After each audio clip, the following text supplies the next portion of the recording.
महाराज जी ने बताया कि इस संसार रूपी सागर में हर पर्वों का बड़ा ही महत्व होता है। आज शिवरात्रि का पर्व है जो कि मनुष्य के जीवन के लिए अत्यधिक आवश्यक है। हमारे यहाँ शिव जी की उपासना लोग करते हैं और शिव जी के चरणों में सिर झुकाकर आशीर्वाद लेते हैं। तो आज की कहानी इसी पर आधारित है कि एक गांव में एक बहेलिया रहता था। वो शिकार करके अपने परिवार का जीविकोपार्जन करता था और उस गांव में बहुत सारे ऐसे लोग थे जो शिव की आराधना में लीन रहते थे और शिवरात्रि का पर्व बड़े धूमधाम से मनाया करते थे। बहलिया ये सब चीज़ें देख करके बहुत ही आश्चर्यचकित रहता था। एक दिन जब शिवरात्रि का पर्व आया तो जब उसने गांव में देखा कि सभी लोग शिवरात्रि का पर्व मना रहे हैं, भोलेनाथ बाबा को भांग धतूरा फूल चंदन और अक्षत सब कुछ चढ़ा रहे हैं और साथ में वो ये गीत भी गा रहे थे। जल के चढ़ाए जमलोक से उबाले, चंदन के चढ़ाए चक्रवर्ती कर देते हैं, चावल के चढ़ाए 14 लोक बख्श दे, दीप के दिखाए सातों दीप दे देते हैं, भांग और धतूर के चढ़ाए से शिवलोक दे देते हैं, बेल पत्र के चढ़ाए सदा संग लई लेते हैं, हर हर कहे से शिव हरत कलेश सब, गाल के बजाए ते निहार कर देते हैं। इन चीज़ों को सुन करके बहेलिया के अंतःकरण में ये भावना जागृत हुई कि शिव की लोग इतनी आराधना करते हैं तो भगवान शिव उनकी जरूर मनोकामना पूर्ति करते होंगे।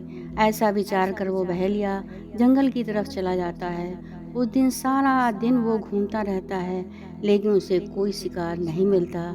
रात के समय पर जब वापस लौटने लगता है तो अंधेरा हो जाता है, इसलिए डर के मारे वो सोचने लगता है कि अगर मैं इस अंधेरे में गया तो कहीं ऐसा न हो कोई जानवर मुझे खा जाए। ये सोच करके वो एक पेड़ के ऊपर चढ़कर बैठ जाता है। वो पेड़ बेलपत्र का था और उसके नीचे भगवान शिव का शिवलिंग स्थापित था जिससे बहेलिया बिल्कुल अनभिज्ञ था। रात को वो जब पेड़ के ऊपर बैठा हुआ था तो रोता जाता था और सोचता रहता था कि मेरा परिवार आज भूखा प्यासा बैठा हुआ है और मैं अपने परिवार का पालन पोषण करने के लिए घर से निकला था लेकिन कुछ भी मैं अपने परिवार को नहीं पहुंचा पाया। इसी सोच में वो रोता जाता है और बेल के पत्ते तोड़ तोड़ करके नीचे फेंकता जाता है। धीरे धीरे करके पत्तों का ढेर लग जाता है और सुबह हो जाती है। जब सुबह होती है भोलेनाथ बाबा प्रकट हो जाते हैं और उससे कहते हैं वर मांगो। तो वो कहता है प्रभु मैं तो इतना पापी हूँ कि रोज़ शिकार करके अपने बच्चों का पालन पोषण करता था, उसके बावजूद भी आपने मुझे दर्शन दिए। भगवान भोलेनाथ ने कहा कि बहेलिया तुम इस चीज़ को नहीं जानते हो कि परमात्मा की कृपा कब किस पर हो जाए। जिस पेड़ पर तुम बैठे थे ये बेल का पेड़ है और उसके नीचे शिवलिंग स्थापित है और रात भर तुमने जो आंसू बहाए वो मेरी मूर्तियों पर गिरते रहे और साथ ही तुमने बेल पत्र जो फेंके वो भी मेरी मूर्ति पर गिरते रहे।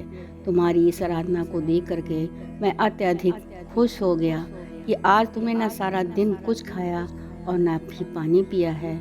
जो भक्त हमारी आराधना करते हैं सारा दिन कुछ खाते नहीं हैं, पानी नहीं पीते, श्रद्धापूर्वक हमारा व्रत करते हैं, मैं उनकी मनोकामना को जरूर पूरी करता हूँ। तुम मुझसे वर मांगो। बहेली ने कहा कि हे प्रभु जब आप हमारे ऊपर इतना अधिक दयावान हैं तो मुझे ऐसा वर दीजिए कि जो मैं शिकार करके अपने परिवार का पालन पोषण करता हूँ ये मैं छोड़ दूँ, मैं कोई अच्छा कार्य करने लगूँ। भोलेनाथ बाबा ने कहा कि जो तुम चाहोगे वो तुम्हारी इच्छा जरूर पूर्ति होगी। कहन प्रभु एक वरदान और चाहता हूँ कि आपके चरणों में मेरी भक्ति बनी रहे। तथास्तु कहकर भोलेनाथ बाबा चले जाते हैं। इसके बाद बहेलिया धीरे धीरे अपने घर पहुँचता है। जब बहेलिया घर पहुँचा तो बच्चे और पत्नी उसको देखकर बहुत ही खुश हुए कि हम सोच रहे थे कि आप आज रात में कहाँ रह गए। बहेली ने कहा आज रात भर मैं जंगल में रहा लेकिन मेरे साथ एक बहुत अच्छी घटना घटित हुई। भगवान भोलेनाथ ने मुझे दर्शन दिए और मुझे आशीर्वाद प्रदान किया है। आज के बाद मैं शिकार नहीं करूँगा, कोई छोटा मोटा कार्य करके अपने बच्चों का और तुम्हारा पालन पोषण करूँगा। इसके बाद बहेलिया ने धीरे धीरे करके मेहनत मजदूरी करके कार्य करना प्रारंभ कर दिया। भगवान की कृपा से, भोलेनाथ की दया से वो सब कुछ प्राप्त कर लेता था जो कुछ वो चाहता था। धीरे धीरे करके बहेलिया अच्छा घर द्वार बना लिया और अपना जीवन व्यतीत करने लगा। धीरे धीरे करके संसार जगत की सारी जिम्मेदारियों को पूरा करने के बाद वो अपना भगवान भोलेनाथ के भजन में ही लीन रहता था। कुछ दिनों के बाद उसकी पत्नी का देहांत हो गया तो वो और अधिक भोलेनाथ बाबा की पूजा में लीन रहने लगा और कहने लगा, हे प्रभु, इस संसार स्वरूपी सागर में जब से आपने मुझे दर्शन दिए हैं, मेरा जन्म लेना सार्थक हो गया।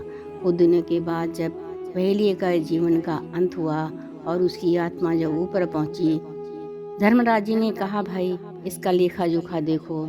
चित्रगुप्त ने जब उसका लेखा जोखा कर देखा तो कहा कि हे धर्मराज जी, इसने तो बड़े पुण्य के कार्य किए हैं। ये बहेलिया जरूर था।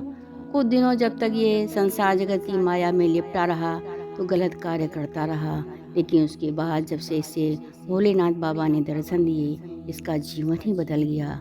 ये तो शिवलोक के लायक हो गया है, तो इसे शिवलोक पहुंचाना चाहिए। इसके बाद बहेलिया शिवलोक पहुंचता है। शिवलोक में भगवान भोलेनाथ बाबा ने कहा, सत्य कर्म और पूर्ण कर्म करने के कारण तुम्हें शिवलोक की प्राप्ति हुई है।